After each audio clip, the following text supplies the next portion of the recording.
Oh, that was so great. Hello, everybody.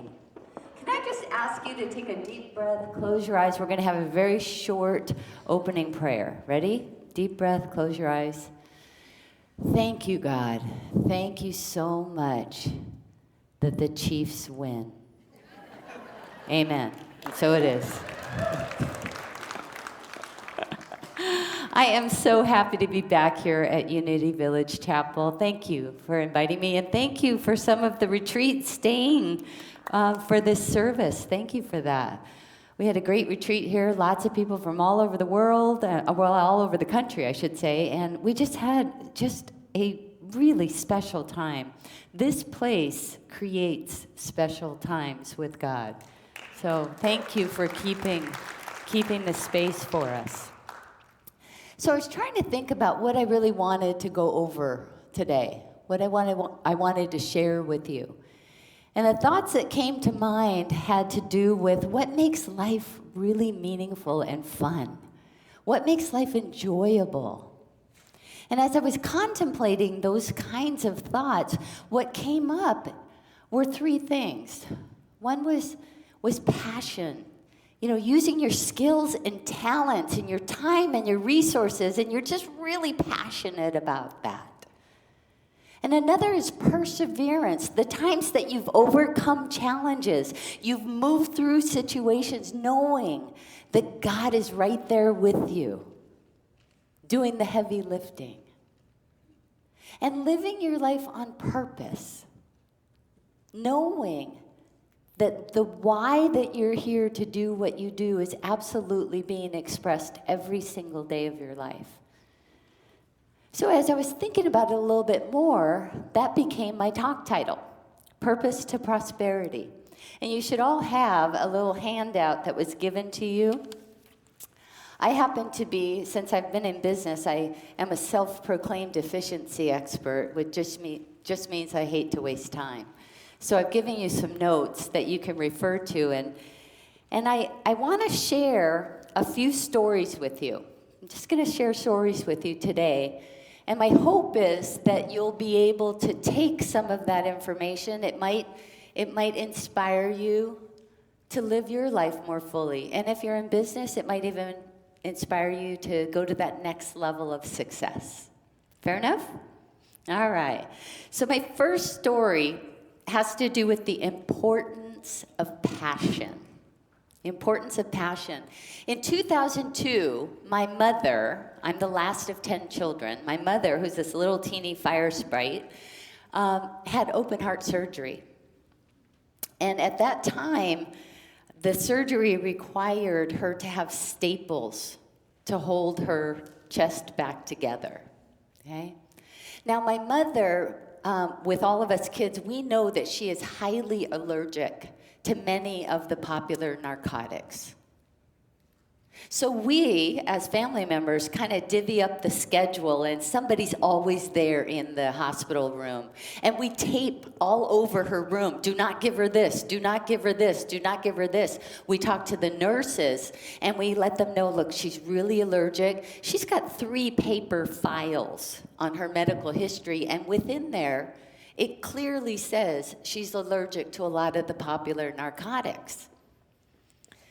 So one day, for some reason, one of us weren't in the room with her. I was getting coffee, going to the bathroom, something. And she had a tremendous amount of pain. And the nurse saw that and did what the nurse is supposed to do. She called the on-call doctor.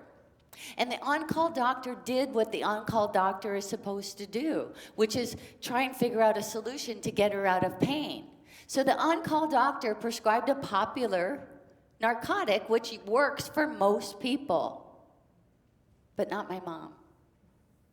My mom got so violently ill that staples ripped apart. To say I was a little peeved about that is an understatement. And it was horrible. It was just awful to see. And I thought, oh my gosh, I can put a system together to track a box of cereal from the manufacturing point to the grocery store, and if I use a credit card to buy it, they know that I bought that box of cereal. If any of you have ever rented rental cars, they can track rental cars anywhere that you take it, anywhere in the world. But they can't track a medication to make sure it's the right drug for the right patient. That just seemed so strange. And I thought there needed to be a solution for that. So I talked to my business partner. We had just sold our interest in other businesses, and we were free. And we decided that we wanted to come up with a solution so that this didn't have to happen to anybody else. And as I was investigating this problem, which I had never heard of before, or I'd never experienced before, as I was investigating this problem, what I learned is that over 100,000 people were dying in hospitals every year because they were given the wrong medications. That seemed like a really big problem. But it also seemed like a very big opportunity. So my business partner and I started a business, and we developed software and systems interfaces so that we could develop a solution and make sure every piece of medication had a barcode on it, so that the nurse could scan the drug, scan the patient's wristband, and they could take that information to an electronic medical record, all my mom's files, into an electronic medical record, and the nurse could be armed with information saying, don't give that to her. We could save some lives. But what I learned was that hospitals don't buy on patient safety. They'll buy if they can save money, improve productivity, or make money. So we had to modify our software and our system to include ways for them to save on drug expenses, to automate their drug distribution and save on time, so we put in these giant revolving shelving units, and to increase patient safety. It's a great solution. But it started with a problem that we were really passionate about. So I'm going to ask you, is there anything that you see on a regular basis that you go, gosh, somebody should do something about that? Somebody really should fix that. That has just been bugging me for the last few months. Somebody should come up with a solution for that. Anybody ever have that happen? Well, a very, very great minister friend of mine in New Thought said that if something keeps showing up that riles you up, there may be something in that that's yours to do. So this is a great time of year, the beginning of a year, where you can look at what kinds of things have been showing up that may be God trying to get you involved into something that you can be passionate about in coming up with a solution. My second story has to do with the power of perseverance. See, if you're passionate about something that you're doing, even when things that are unexpected come and try and rock you off of your foundation, you're going to be able to stand very, very solidly without being knocked around. And you'll have what it takes, that fuel, that energy to persevere. Things happen in life, right? We have unexpected challenges that come up all the time.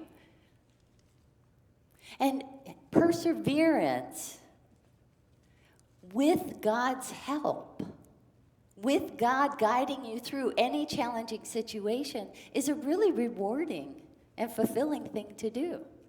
In business, we often get challenges from competitors. In life, we might get challenges from other persons, or maybe organizations have treated us unfairly or unjust. Perseverance to move through those challenges with God's help is a fulfilling and meaningful thing for us to do. Think about all the times that you did that. In my last company that I told you about, the pharmacy automation company, we had a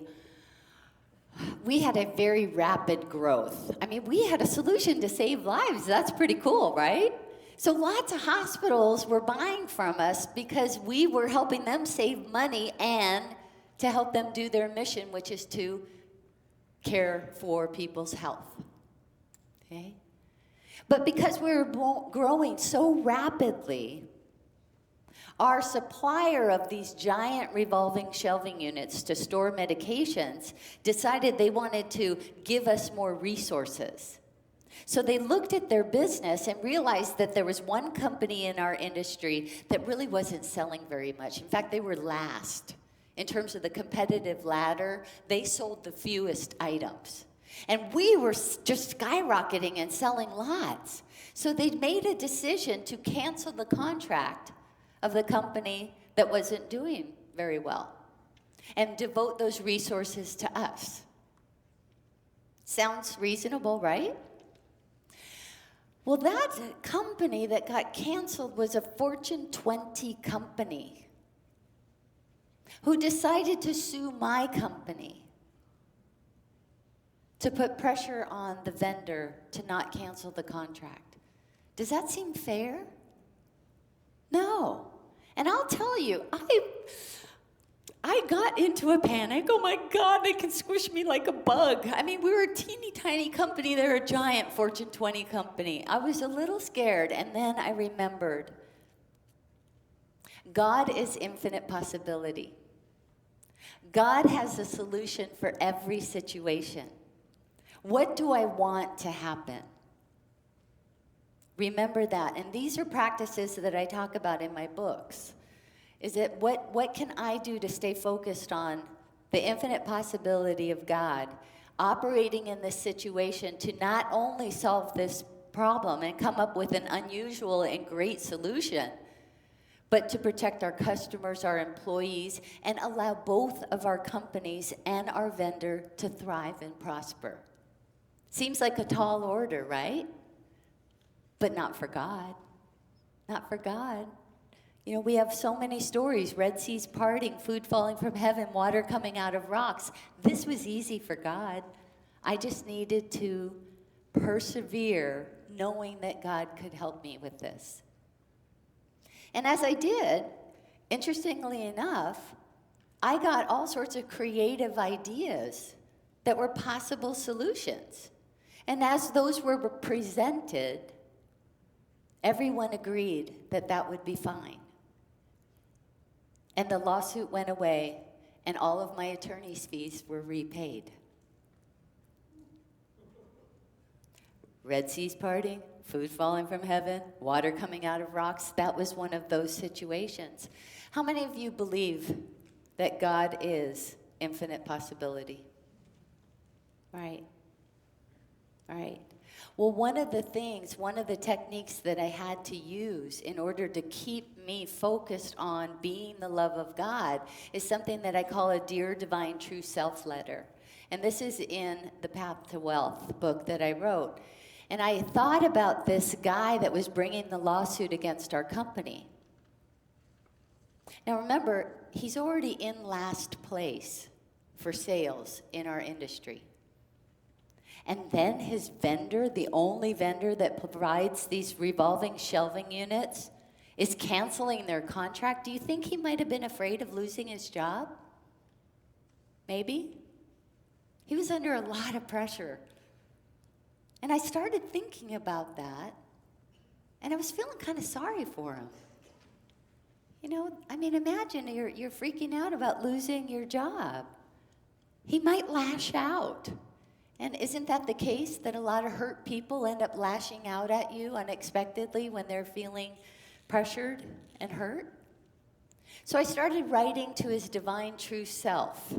I knew that there was something in him that was exactly the same divine in me. We're all one. And if I could leapfrog over his human condition and get to his divine self and let that divine self know that I loved him and that I knew God could work something out for all of our benefit, that it might just work. So every morning after doing my normal daily practice, I wrote a Dear Divine True Self letter, and it went something like this. Dear Divine True Self of, and I used his name, I bless you, I love you, and I give great thanks that you are now dissolving this lawsuit between us without delay. I am so grateful that there is a fair outcome to this situation and both of our companies go forth to thrive and prosper as we continue to operate for the benefit of our customers and all in our world. Every day, wrote that out. And as it turned out, we had a very creative solution that showed up that worked for everyone. You can use this Divine True Self letter anytime you want for any personality or situation that you're in. Using this and sending love and good towards, I think Jesus called it the persecutor, will disarm it and allow God to work in that situation to come up with a great solution. It works. The third story that I have for you is about the value of purpose. How many of you know your purpose? This group does. They just spent all weekend doing that, their purpose. But purpose is the why that you exist, the why that you're here to do what you do, which is very different than what you do. Purpose is the fuel, the passion. And purpose is something that according to a 2014 study that was published in a psychological journal, what they realized in this study is that people that knew and lived from a place of purpose, that knew why they were here, tended to have much more fulfilling and longer lives. What was Jesus' purpose? I have come so that they may have life and they may have it more abundantly, right? And even people like Bill Gates, Oprah Winfrey, Mark Zuckerberg live from a place of purpose. And Dr. Wayne Dyer, he said that when he used to chase after money, he never had enough. He did everything to try and grow his business and chase after money, and he never had enough. But when he got clear on his purpose, and he lived his life on purpose, which was to give of himself and everything that he had, he ended up being fabulously prosperous. So there are huge benefits to understanding and living from purpose, and it's not very difficult for you to realize your purpose. If you aren't clear on it yet, there's just 3 questions, and I don't have time to go over them right now. We are going to do it in the workshop this afternoon, and I do want to tell you that we are going to blaze through the information a little quicker than normal because there's a really great football game that's this afternoon. And I want to make sure that those that want to see it can. But there's 3 questions, and when you answer those 3 questions, you're going to see a common theme, and that will give you some information about your purpose. And this exercise is also in the Gratitude Formula book. The books are being sold as a fundraiser for Unity Village Chapel. So if you feel inspired, please pick up a copy. But knowing your purpose will help you to live life in a much more fulfilling way. So, passion. Being passionate about how you're using your time, your skills, your talents, and your resources. Persevering, knowing that you are not alone. Persevering through any challenge, knowing that God's got this.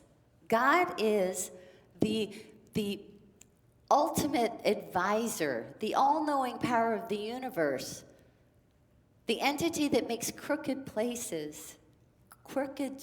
ways straight and makes your path clear. And finally, living a life on purpose will help you to live a longer, happier, more blessed, more fun, and actually easier life, in my opinion.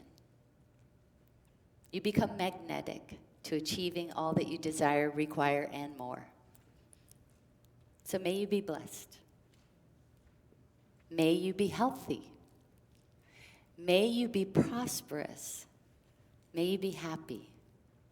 And as Emma Curtis Hopkins, one of my very favorite teachers, she's got some books in your bookstore as well, she said there is a good for you and you ought to have it.